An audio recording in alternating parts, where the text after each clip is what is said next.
Raríssimas, raríssimos e raríssimas, bom dia. René de Paula Júnior falando aqui no Radinho de Pilha, 4 de julho de 2025, sexta-feira, final da semana, e aparentemente pelos ruídos aqui provocados pelos cavaleiros do apocalipse da especulação imobiliária, também o fim do mundo. Sexta-feira costuma ser um dia em que eu me permito um pouco mais de, não sei, devagar, um pouco mais de respiro para a gente saborear melhor as coisas que a gente eventualmente engoliu apressadamente ao longo da semana.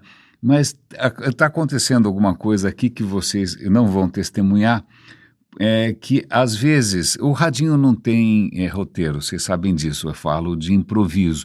Eu às vezes tenho que cortar algum pedaço porque ou eu estou limpando a garganta ou porque eu estou com algum pigarro, né? Mas uma vez que eu comecei a gravar, eu não volto atrás, a não ser que seja justo no comecinho, e eu confesso que em alguns dias eu vou começar, faço uma besteira, são vários falsos inícios, né? E hoje está sendo um desses dias. Eu acho que eu comecei e parei acho que umas 6 vezes, às vezes porque eu engasgo, às vezes porque, e aí vem a questão interessante, às vezes é porque eu estou com alguma coisa tão obsessiva, obcecante, né, na cabeça, que isso acaba contaminando a minha capacidade de estar vivendo o momento presente, né, de estar falando isso em tempo real, ter alguma coisa me roubando a atenção. Eu acho que isso que está acontecendo hoje, e agora agora eu estou conseguindo recuperar a fluência, estou conseguindo, já faz 1 minuto e 50 já de episódio sem maiores engasgos, porque eu acabei de ouvir um episódio muito legal do In Our Time. In Our Time é um podcast que eu sigo na BBC faz muito tempo. Ele existe faz muito tempo. O Melvin Braga, que é o apresentador, existe faz mais tempo ainda. Ele deve estar com 200 anos aproximadamente. E, aliás, eu estou até um pouco triste porque o episódio de hoje foi o último antes das férias de verão. Ele se permite tirar férias de verão e o podcast só vai voltar em setembro. Isso me faz lembrar da minha infância. Eu morava no centro da cidade de São Paulo, que não é exatamente assim uma infância idílica, convenhamos, não é?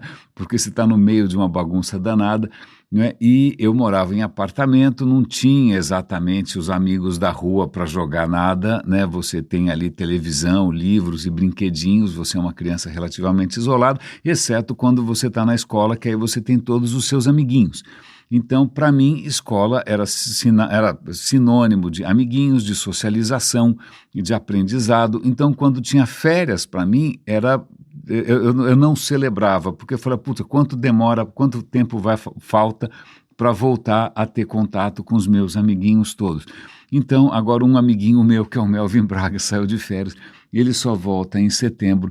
Mas ele deixou aqui um presentão que eu acho que costura muita coisa que a gente vem conversando e que me ajuda, inclusive, a dar um pouco de sentido a algumas coisas que me perturbaram bastante. Ontem à noite eu estava vendo algumas notícias muito preocupantes, né, vindas dos Estados Unidos, né, os Estados Unidos revertendo, mil perdões, limpando a garganta, que é o som dos martelos da construção, né, revertendo legislações ambientais importantíssimas, tirando o benefício fiscal dos carros elétricos. O cara realmente está arregaçando toda e qualquer conquista do ponto de vista de meio ambiente, do ponto de vista de saúde pública, você fala, cara, não é possível. A única coisa que me vinha à cabeça é que os Estados Unidos dessa vez declararam guerra não contra o Irã, não contra sei lá quem, né, contra os inimigos, declararam guerra contra o mundo. Porque quando o país que mais polui, o país que mais consome, resolve jogar tudo para cima e seja o que Deus quiser, ou o diabo quiser, tanto faz, não são só eles que pagam o preço, não são só eles que vão esturricar em cidades que vão virar fornalhas, não são só eles que vão chapinhar em cidades inundadas como Miami, o que tem uma certa ironia histórica, mas deixa para lá. Não é? Mas quem sabe os jet skis, né? Para isso que os bolsonaristas gostam tanto de jet ski, acho que eles já estão percebendo que Miami vai virar realmente um pântano, não é? Mas o problema é que todos nós pagamos a conta, ainda mais povos e culturas e nações que, cara, não contribuíram tanto assim para essa desgraça. Então é como se ele estivesse declarando guerra contra 8 bilhões de pessoas e, mais do que isso, contra todos os descendentes deles mesmos e de todos nós. Né? É uma guerra declarada, os caras dispararam todos os mísseis nucleares na direção de um futuro um pouco mais sustentável. Tem um artigo hoje muito interessante do Le Monde, um jornal francês, dizendo que está todo mundo percebendo é que não só os problemas globais eles estão se ampliando, como o tempo para resolvê-los está se encurtando. Né? A gente teria que agir mais rápido porque os problemas estão se multiplicando, estão crescendo, e não é uma coisa realmente muito, não faz sentido nenhum, a menos que você leia as entrelinhas de um artigo hoje do Estadão. O Estadão tem um artigo sobre a documentarista Petra Costa, que acho que ela fez um documentário ali que até foi, acho que, nomeado ao Oscar, tal, sobre a transição do governo da Dilma, sei lá, eu realmente não acompanhei. Mas o que acontece, quando ela estava ali nos bastidores do poder em Brasília, alguém falou, olha, você deveria prestar atenção no Silas Malafaia. Silas Malafaia é um pastor, não é um pastor, eu não sei porque a palavra pastor, porque me lembra ovelhas e ovelhas, eu não estou vendo ovelha nenhuma, né? Me parece uma matilha, mas tudo bem, é um pastor, não é? E por que ela deveria acompanhar esse pastor? Para entender mais ou menos o que está movendo, né, um certo discurso evangélico. Não estou dizendo que ele seja hegemônico, não estou dizendo que ele seja único, que ele seja uníssono, mas, enfim, pastor Silas Malafaia, a ideia dos caras é que, olha, a gente um dia vai ficar livre disso tudo que está aí, a gente vai ficar livre da escória, a gente vai ficar livre do judiciário, sei lá de quem, do Congresso, porque finalmente a gente vai ter um governo de Deus. Não sei o que eles querem dizer exatamente com isso, se é uma teocracia iraniana, né? Não sei o que eles querem dizer com isso. Mas o que está por trás dessa história toda é literalmente o fim do mundo. Não é uma metáfora, não é aqui uma figura de linguagem, perdão, limpando um pouco a garganta novamente, é o fim do mundo, simples assim, porque na Bíblia ou no Novo Testamento, eu não sou um expert, tem lá uma coisa chamada Apocalipse, escrita por um cara, eu não sei se um dia vocês forem à Grécia, por favor, visitem lá, eu não lembro como é que chama a ilha, é Patos? Eu não me lembro, né, onde o Apocalipse foi escrito.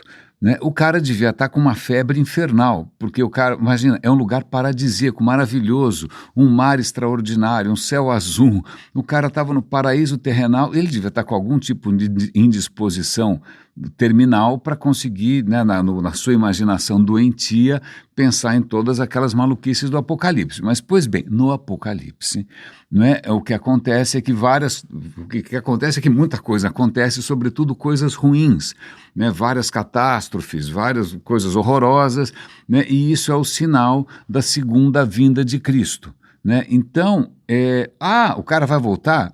Ok, ele vai voltar, mas espera aí, ele precisa acabar tudo para voltar? Precisa acabar tudo para voltar, as tribos de Israel têm que fazer não sei o que lá, vai acontecer um monte de desgraça, e aí Cristo vai voltar e depois vai ser joinha, sobretudo, para quem é cristão e quem é bacana, quem é evangélico, etc. e tal.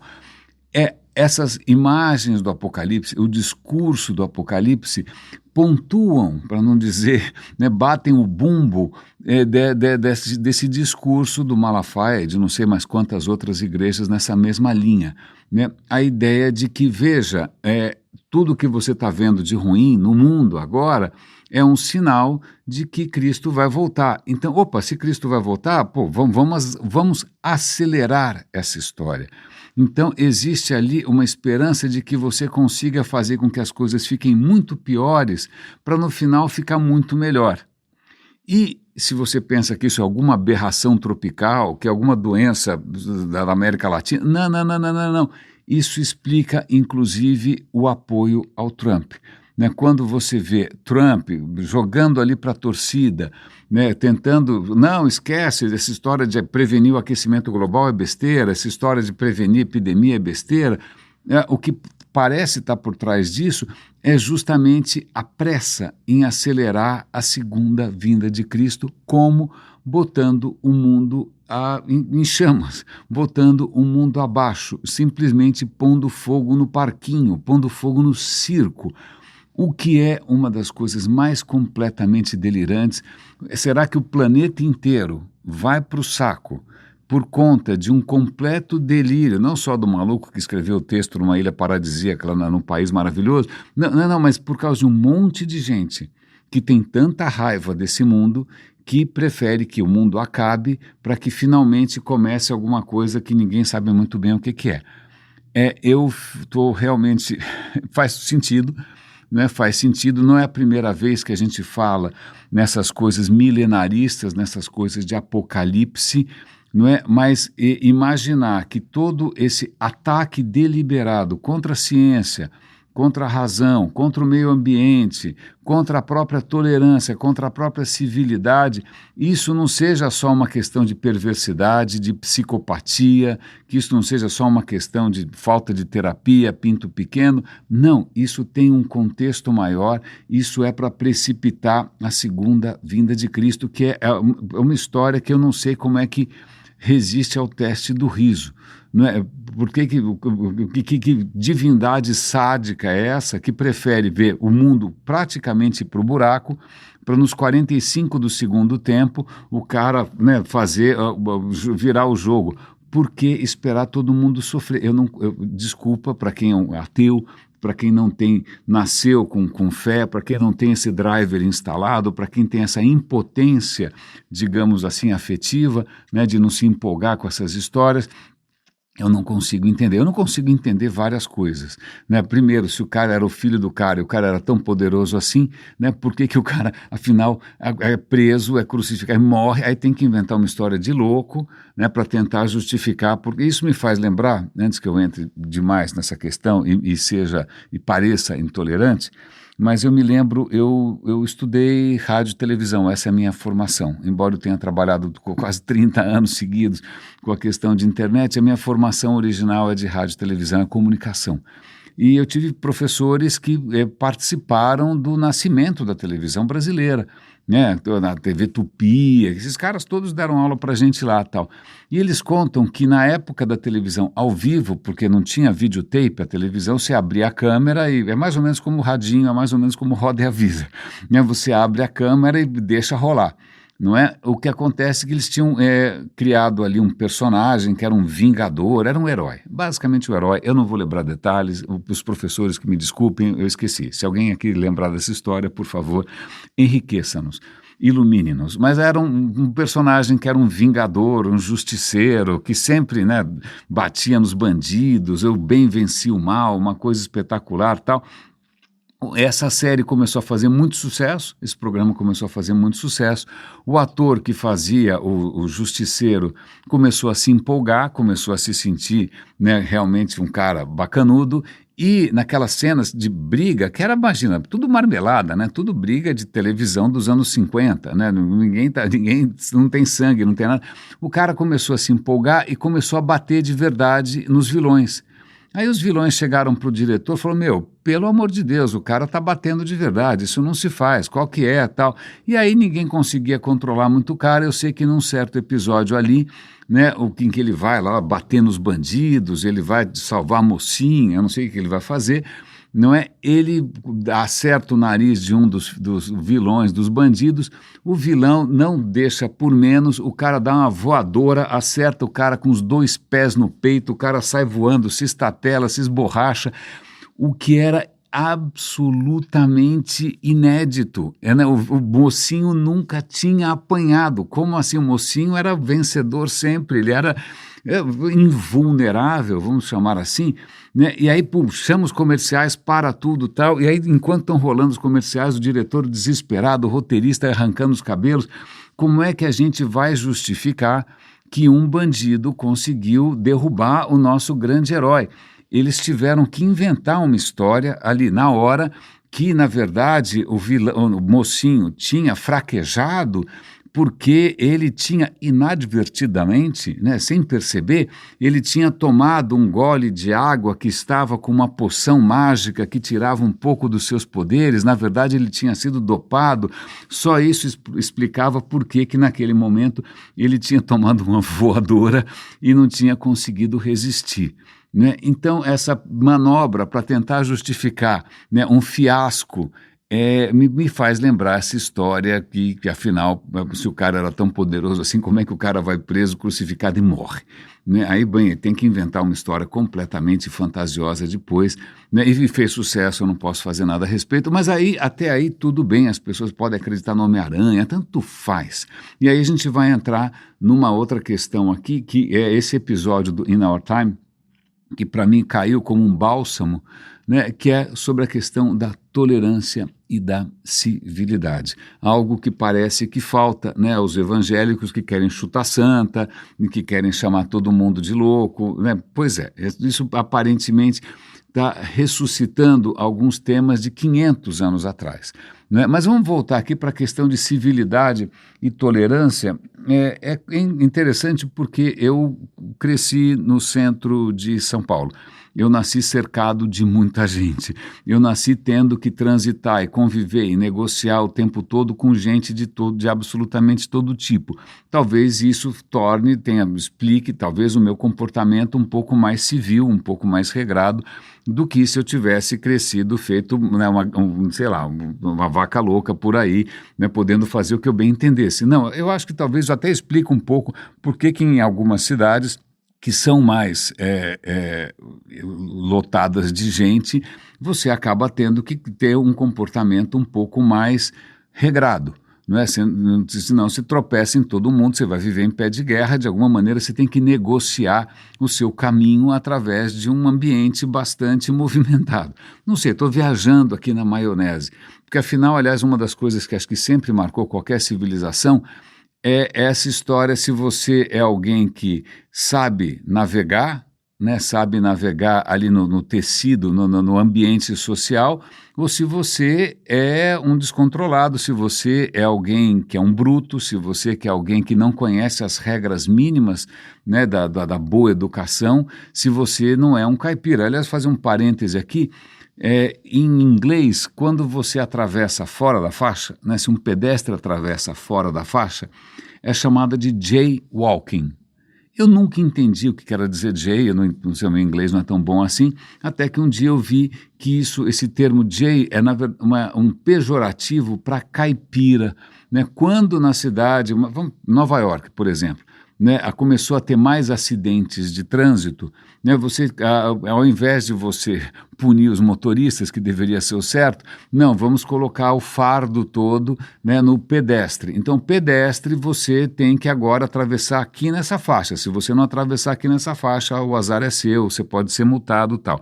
E para reforçar essa mensagem, começaram a fazer campanhas de um caipira que quando chega na cidade grande, quase morre atropelado, vai fazer um monte de atrapalhadas, porque ele não sabe como se comportar num ambiente mais sofisticado.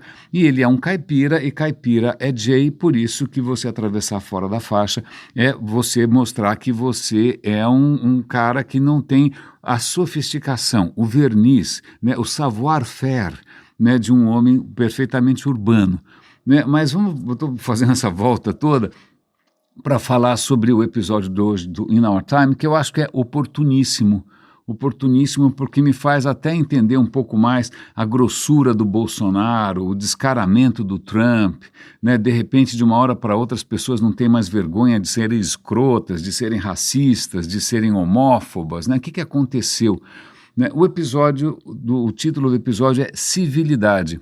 Civilidade. A gente acho que tem uma noção bastante intuitiva, eu já dei vários exemplos aqui, é como você se comporta, né, como você circula de uma maneira eficiente e de uma maneira respeitosa dentro do ambiente social, como que você lida com várias coisas, né, desde das suas funções corporais mínimas até o seu nível acústico em decibéis, né, tudo isso a gente associa à noção de civilidade, falar ou não falar palavrão, né, enfiar o dedo no nariz ou não enfiar o dedo no nariz, soltar pum, não soltar pum, coisas do gênero, certo? Certo.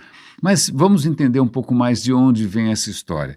Você já tinha na Grécia Antiga uma noção bastante clara de que, olha, nós somos aqui um povo que é muito mais sofisticado, um povo que é muito mais racional, e quando a gente olha, né, um pouquinho além da cerca, né, um pouquinho além ali da fronteira, a gente olha outras culturas, essas culturas elas são grosseiras, elas não têm o verniz, elas não sabem discutir, elas não sabem nem falar grego, né? Quem não sabe falar grego fala blá, blá, blá, blá, blá, e daí que vem a expressão bárbaro. A palavra bárbaro é como os gregos de alguma maneira depreciam as outras culturas que não têm o domínio perfeito do grego. Então já começa aí, né, quando você tem a polis grega, a cidade grega, ainda mais uma cidade que vai se orgulhar durante algum tempo de ter cidadãos, de ter democracia, o diabo, você vai ter esse preconceito com quem não tem essa sofisticação toda, certo? Agora, quando você vai já para Roma, surge a palavra civil. Civil é o cara que sabe transitar ali na cidade, é o cara que sabe as regras do jogo, não é? E aí você tem um comportamento que é o comportamento adequado. Pois muito bem, então civil, comportamento urbano, comportamento adequado, quem não domina essa história é um bárbaro, ok? Ok. Vamos avançar um pouco no tempo, a gente chega ali século XV, século XVI, um pensador muito importante, o Erasmus, não é o tremendão, né, outro Erasmus, ele vai escrever uma obra muito importante, perdão, novamente limpando a garganta aqui, uma obra muito importante voltada para crianças. Crianças, como que vocês devem se comportar de uma maneira civil. É como se fosse um guia de etiqueta.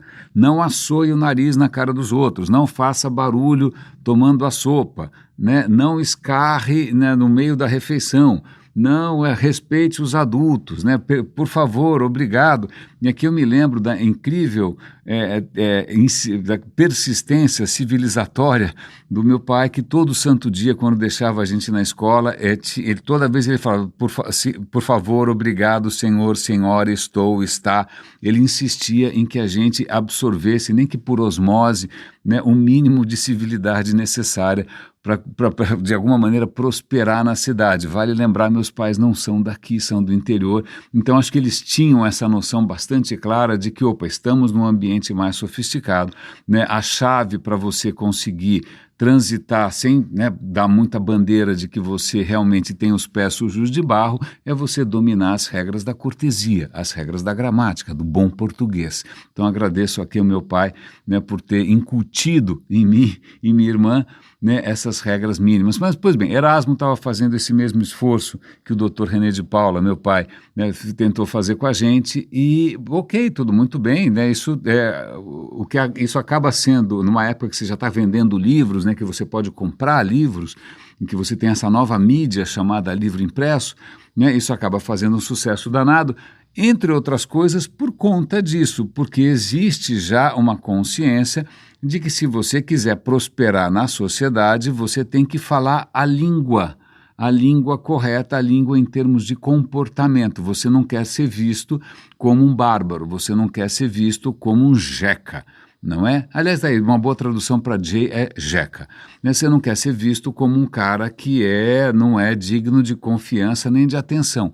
Isso faz sucesso até que surge uma figura, né, já que a gente falou aqui de evangélicos, já que a gente falou de protestantes, surge o Lutero. A gente já conversou bastante aqui sobre o Lutero, teve uma série de episódios do The Rest is History sobre a história do Lutero. E eu não sabia, fiquei bastante realmente impressionado, mas o Lutero era um desbocado, o Lutero falava palavrão, o Lutero tinha uma fixação estranha com excremento, com orifícios anais, ele colocava apelidos medonhos nos seus opositores, ele fazia panfletos que faziam o Twitter do Trump parecer, imagina, do Dalai Lama. Ele era um cara muito belicoso, ele era um cara muito desrespeitoso, ele tinha essa fixação escatológica, engraçado porque escatológica, vamos lá, é um bom momento para a gente fazer uma pausa. Escatologia tem dois sentidos. Pode ser, vem do grego, que é que você está falando do tudo que está no final. Então, no final, pode ser xixi, cocô, meleca. Então, quando você está falando, por exemplo, em cocô à torto e à direito, você está sendo escatológico, né? Mas, como a religião judaico-cristã, ela parte do princípio que o fim é o que mais importa, não, o princípio, o fim é o juízo final. Não, se bem que acho que isso é só cristianismo, né? Bom, vamos falar de cristianismo então.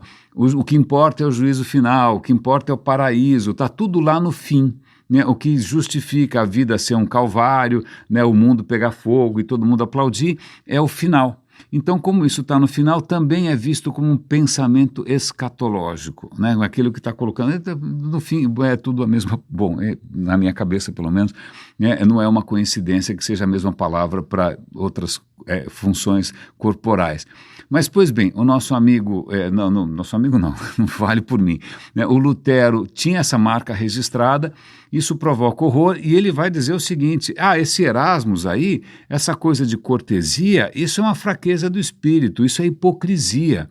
Né? Na verdade, se você é um cara de fé, você não deve nada a ninguém. Você não tem que ficar aqui pagando pau para o Papa, você não tem que ficar aqui seguindo regra nenhuma, você só responde para Deus, porque você tem que expressar a sua indignação com o infiel, porque esse cara vai para o inferno, esse cara é um herege, esse cara abraça o diabo pelas costas, sei lá o que o cara faz, não é?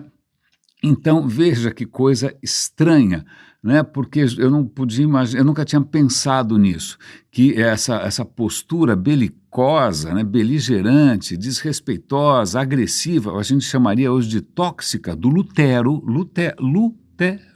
né? Isso é deliberado, porque ele acha que está todo mundo errado, menos ele não precisa ficar se sujeitando a todas essas hipocrisias que vêm de Roma, são estrangeiras, não é? Então eu tenho que falar o que eu bem entendo, né?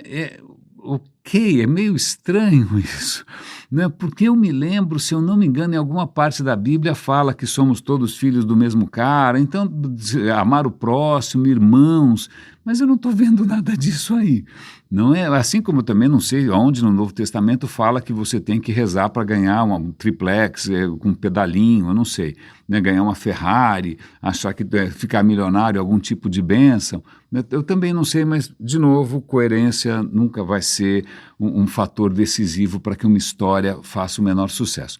Mas voltando aqui, começa nessa época uma tensão entre aquilo que poderia ser chamado de civilidade e a questão religiosa, e a questão religiosa vai começar a ser marcada pela intolerância, né? Católicos vão ser intolerantes com relação a protestantes, protestantes vão ser intolerantes com relação a católicos. A gente sabe que essa é uma questão antiga, né? Quando surge o cristianismo, os cristãos lá no Egito vão destruir tudo, porque eles são destruir todos os templos, destruir todos os deuses, destruir as estátuas gregas, porque eles são intolerantes com relação a outros deuses, não é? Então, isso está se repetindo 1500 anos depois, não é? Começam guerras religiosas, começa a ter uma erosão, digamos assim, do espaço público, fica impossível você conversar. Não é? E aí, como é que você vai encarar a questão da civilidade? A civilidade é algo necessário, né, para a harmonia social, ou ela é uma hipocrisia que você tem? Mas aí, peraí, quem é o lado certo? Né? Quem é o cara que tem a verdade na mão? Né? E aí, esse episódio do In Our Time vai falar sobre vários outros autores, eu não vou me aprofundar aqui, primeiro por uma questão de tempo, e segundo por uma questão de memória. Vai falar do Thomas Hobbes, o Thomas Hobbes que escreve aquele livro A Utopia, né? Ele vai falar, cara, olha, pensando mais ou menos como um Confúcio, né? Como um daoísta chinês. Ele falou, olha, cara, a harmonia é a coisa mais importante de tudo, não pode haver discórdia, discórdia é o fim do contrato social, então você pode pensar o que você quiser, desde que você não enche o saco de ninguém, então você, por favor, obedeça as regras, e aí, pera um instante só, então é uma civilidade que pera um instante só, o caminho para a verdadeira tolerância, ou seja, permitir que todas as variações de crença e comportamento existam, é justamente a civilidade. Então a civilidade não é inimiga da tolerância. Então essa questão começa a ficar cada vez mais complicada, eles chamam a atenção ali para um personagem que eu não conhecia, né? E nos Estados Unidos existe um estado chamado Rhode Island. Não me pergunte onde é isso no mapa. Aparentemente o fundador desse estado é um inglês que no século XVII, o cara chamava Roger Williams. Ele era também de alguma seita evangélica absolutamente intolerante. Ele acho que morava na região de Massachusetts, palavras difíceis de falar. E ele era tão barra pesada, ele era tão linha dura, ele criticava tanto os outros religiosos ali, que eles falam, sai daqui, vai embora daqui. Eles expulsam o cara da cidade no meio do inverno. Veja, século XVII, é 1600 e bolinha. Expulsar alguém é simplesmente condenar à morte. Não é só ostracismo, não é só exílio, não, realmente o cara vai morrer. Né? Mas ele é salvo, adivinha por quem? Por pagãos. Ele vai conhecer ali uma comunidade de povos originais americanos, eu não lembro mais qual era a cultura, qual era a etnia, não é? E aí ele fica meio chocado porque, veja bem, ele se depara com uma sociedade que funcionava perfeitamente bem, né? Na cabeça dele, eles eram todos adoradores do diabo, porque se eles faziam qualquer ritual pagão na cabeça de um evangélico, isso é cultuar o diabo, veja que beleza, não é? Mas aí ele percebe que ali tem civilidade. Então veja, o cara que era tão intolerante a ponto de ser expulso para morrer, ele vai perceber que existe mais tolerância entre os pagãos do que entre os cristãos. Bom, em suma, ele vai acabar criando uma comunidade, como é que se chama? Providência, se eu não me engano. Preciso dar uma olhada aqui, eu pedi para o ChatGPT resumir essa história, eu dou o link para vocês. Ele vai montar uma comunidade ali que durante algum tempo é uma comunidade em que indígenas e cristãos e todos os tipos de denominação evangélica, quaker, mormon, você imagina, não é? Conviviam tranquilamente. Foi um experimento muito interessante, esse do Roger Williams. Né? Ele, inclusive, essa tolerância dele, né, que acabou promovendo uma civilidade, ela acabou inspirando a Constituição americana, né, com a liberdade de credo. Veja, é possível você ter diferentes credos e viver, veja lá, o que o Roger Williams, o cara era um chato de galocha, né, conseguiu fazer em Rhode Island. Mas a questão nunca vai terminar aí, porque até então você usava a palavra civilidade para o seu comportamento em público, né, para a maneira como você debatia, vão surgir tratados, como é que você consegue discutir sem perder a compostura, sem perder a razão. Eles mencionam uma obra lá em que o cara está justamente tentando, o autor é um abolicionista, ele está tentando, ele cria uma situação imaginária em que um escravizado vai conversar com o seu senhor, mas ele não vai dar paulada, não vai sair na pancadaria, não vai virar pancadaria, né? Mas ele vai conversar com regras de civilidade e de uma maneira racional, de uma maneira perfeitamente civil, né? Ele vai conseguir convencer o seu senhor de que a escravidão é uma injustiça, né, que a escravidão é um abuso. Então essa é uma obra mostrando o poder da civilidade. Mas à medida que no século XVII, XVIII, os impérios começam a se expandir, você começa a colonizar outros países, surge a palavra de civilizar, civilização. Né? Eu vou lá não só pegar o ouro do México, a prata do Peru, eu não vou só pegar sei lá o que no açúcar do Brasil. Na verdade, veja, eles são bárbaros, eles são selvagens. Eu vou lá civilizar, eu vou lá ensinar as regras de como que... Mas, peraí, as regras, né, de boa educação significa, por exemplo, respeitar o rei, respeitar a igreja, respeitar a autoridade. Então, nas regras de civilidade, podem muito, provavelmente, inclusive, né, estar embutidas opressão. Pode estar embutida a obediência, pode estar embutida, inclusive, a intolerância. Não é do tipo, olha, desculpa, se você tem uma opinião diferente, a coisa certa a falar aqui é calar a boca. Uma coisa que você vê um pouco no ambiente corporativo brasileiro, o Brasil tem uma questão muito difícil com relação, o que a gente chama de boa educação é basicamente um cala-boca, né? O que chama de boa educação é simplesmente não reclamar que existe elevador de serviço, quarto de empregada, né? Sei lá, o que mais, né? Boa educação significa você não contestar seu CEO mesmo quando ele está fazendo uma coisa desavergonhada, né? Se você levantar a voz, nossa, você está errado por definição, né? Então cala a boca e rema, e várias outras expressões que, se você for um pouco mais velho, você já deve ter ouvido por aí, que normalmente te desceram um pouco torto. Não é? Mas então a gente começa a ver essa coisa que é paradoxal. Até que ponto a civilidade, não é uma ferramenta de manutenção do status quo? Até que ponto a civilidade, por outro lado, pode ser a criação de um espaço de debate que pode justamente levar a uma transformação da sociedade? Né? A gente já falou aqui do papel que os cafés representaram. Os cafés, né, em Londres, em Veneza, né, eles eram um lugar onde você debatia sóbrio, sem encher a cara de cerveja, de pinga, nem de nada, né, e ali surgiram grandes ideias. Você está descobrindo novas maneiras de debater que não seja em quem dá tiro em quem é mais forte, quem, né, não, quem faz crossfit, quem não faz, né, não. Você está criando novas regras de civilidade. Então você veja que coisa curiosa, que é um equilíbrio bastante difícil, tênue, até que ponto o que a gente chamaria de civilidade, né, que é você manter um discurso que seja, em princípio, harmonioso ou minimamente respeitoso, ele pode ou não promover o progresso ou então o retrocesso. Né? E você começa a perceber também o quanto algumas figuras, e vamos lembrar de novo, Bolsonaro, Milei, Trump, que são figuras que vão chutar o balde. O Bolsonaro vai romper todas as regras da civilidade, aparecendo em cadeia nacional com uma camisa de futebol, fazendo embaixada no Palácio do Planalto. Né? O Milei vai aparecer com uma motosserra, o Trump nem se fala, ele faz uma barbaridade, ele soltou um fuck outro dia em plena Casa Branca. Né? Essas figuras que justamente estão capitalizando em cima dessa história de que, olha, essa história de educação, de civilidade, isso é fraqueza, isso é coisa afeminada, isso é uma coisa estrangeira, porque quem é macho de verdade não está nem aí para essas coisas. Ele fala real, ele está capitalizando em cima de uma coisa bastante reprimida, que é essa tensão com aquilo que é espontâneo e versus aquilo que parece ser civil.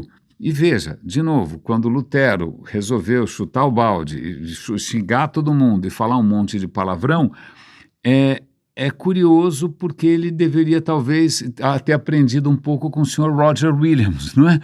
Que percebeu que eu acho que é perfeitamente possível a gente conviver, apesar das diferenças, né, mantendo as regras aqui para que a gente consiga conviver em sociedade, não é? E que isso não exclui a possibilidade de que você acredite na, sei lá, em Zeus, né, em Zoroastro, isso eu estou falando só com a letra Z, não é? Então, vejam que não é uma questão simples. Vejam que é uma questão que, se a gente olhar para o Brasil, a gente tem duas coisas muito curiosas nessa questão da extrema-direita, que é a extrema-direita que vai falar da boa educação, mas é a mesma extrema-direita que, ao mesmo tempo, vai querer que faça colégios militares para te ensinar a verdadeira disciplina e o respeito, e são esses caras que estão votando num militar completamente alucinado, que já tentou fazer atentados, né, que fala coisas absolutamente brutais, grosseiras e grotescas e acha isso bonito, né? Então, eu acho que é um tema bastante atual, né, quando a gente pensa no papel das redes, as redes que fizeram com que a gente perdesse completamente a estribeira e ninguém tivesse mais vergonha nenhuma, e aí eu entro num ponto que passou muito rápido ali, nesse episódio do In Our Time, ele, no finalzinho do programa, ele vira para um dos debatedores ali, um dos acadêmicos, e pergunta, olha, se você, a civilidade é complexa, né? Por um lado ela tem ela é o azeite, né? Como se fosse um framework, um sistema operacional, né, da sociedade, para permitir que uma sociedade consiga prosperar, mas ela também tem coisas complicadas que podem servir para opressão, que podem servir para intolerância, não é? E é muito curioso que um dos apresentadores falou, olha, se eu pudesse aprimorar a civilidade, se eu pudesse tentar jogar, sei lá, tentar fazer algum tipo de avanço, eu tocaria na questão da vergonha, porque ele cita um acadêmico que eu conheço, Norbert Elias, é um antropólogo. O Norbert Elias fala que quando os europeus começaram a, entre aspas, civilizar os povos originais, uma das primeiras questões a ser introduzidas ali é alguma coisa que não existia necessariamente, que era a noção de vergonha. Você está com o pinto de fora, você tinha que ter vergonha. Você está com a bunda de fora, você tinha que ter vergonha. Você está com os mamilos de fora, você tinha que ter vergonha. A noção da vergonha, que é um crime, eu pessoalmente acho um crime, não é? A gente ter tirado a espontaneidade corporal e sensual de todo mundo em nome de uma vergonha completamente injustificada, só porque algum agostinho lá atrás achou que a culpa de tudo que acontece no mundo era o pecado original e era o sexo, isso porque o cara aprontou que nem um louco antes de, né, virar teólogo.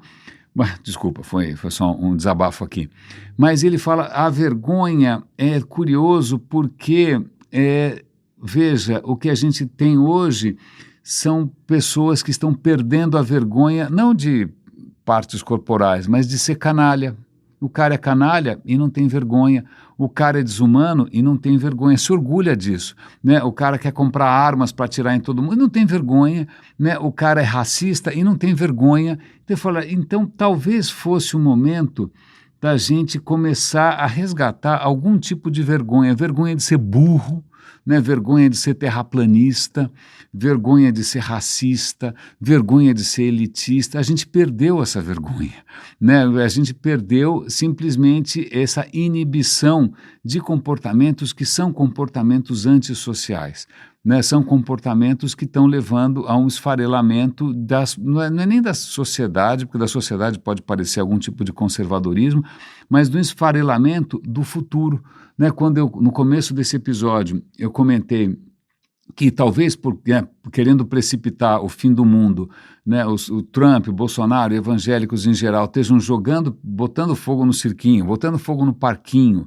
né, acelerando agravando deliberadamente processos que vão colocar em xeque a sobrevivência da vida no planeta, né, eu não sei, eles perderam a vergonha, né? Estão se orgulhando disso talvez porque eles acham que em algum juízo final eles vão ser os bonzinhos, eles vão ser os heróis, né? E todo mundo é vilão. Eu não sei, eu estou pensando naquele episódio do Vingador Mascarado lá, estava na hora desses caras levarem 2 pés no peito e depois terem que explicar o que aconteceu. Raríssimas, raríssimos e raríssimas, muito obrigado pela companhia nessa semana. Cuidem-se, um grande abraço e até segunda-feira.